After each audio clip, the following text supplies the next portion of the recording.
Perhaps you're thinking nothing ever works out in your favor. Or, if I can't even develop a certain mindset or make up my mind about a desired path of life, then what sense does it make?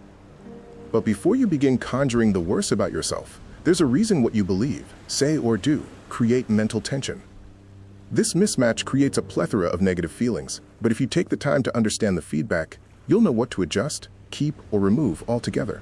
Okay, let's say you're about to do your affirmations, but something just doesn't feel right, so you pause, and in the moment, out of nowhere, you started feeling like a roadblock, an unsummoned traffic jam.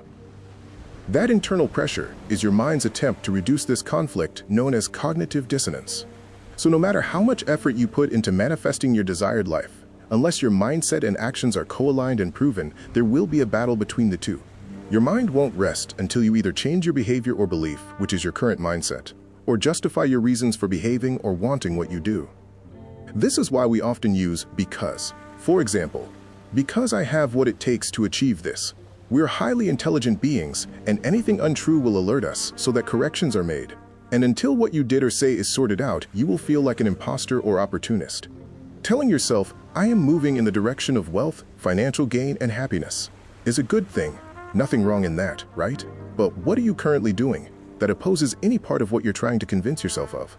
Did you expect your mind to overlook those parts blindly? Your body doesn't lie. Your mind, on the other hand, will imagine, daydream, and make things up. But your subconscious knows the difference. What you believe about yourself and the world is part of your identity. That's why anything said about you can affect your life in such a way it either break or make you.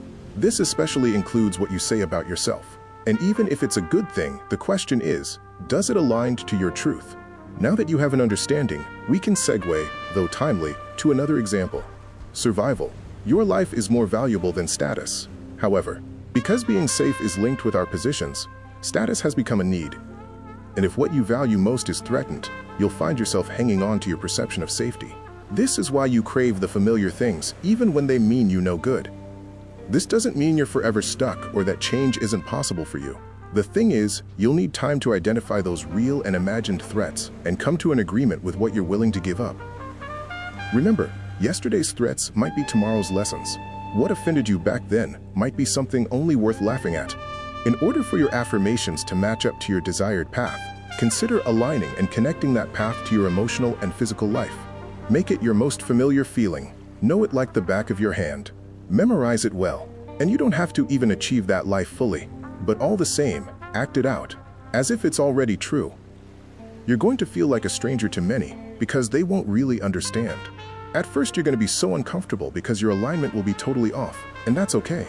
But if you continue adding the right dosage, some tension here and there, and some release here and there, the results will add up. Remember, this tension is there for a reason. It's reminding you that you aren't that person you keep imagining and talking about.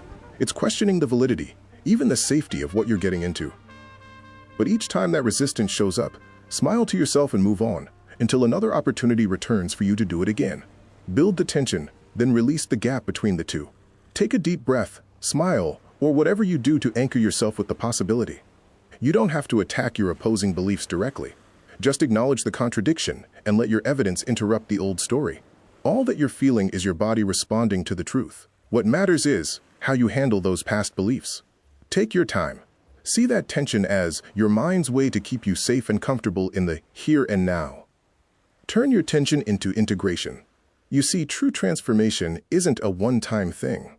Your goal is to train yourself to experience what you say or do going forward to be the most reliable or acceptable and true. And instead of depending on your mind to run with it immediately, get your body on board. Try this before bedtime. Ask yourself, how do you feel about, then put the ending. Depending on the response, you'll know what's to be done. No force, just alignment. So what's stopping you from subscribing? You don't have to do that now or share this with someone who needs to hear this, but a thumbs up would sure be appreciated. Since you watched to the end, go ahead, watch this one.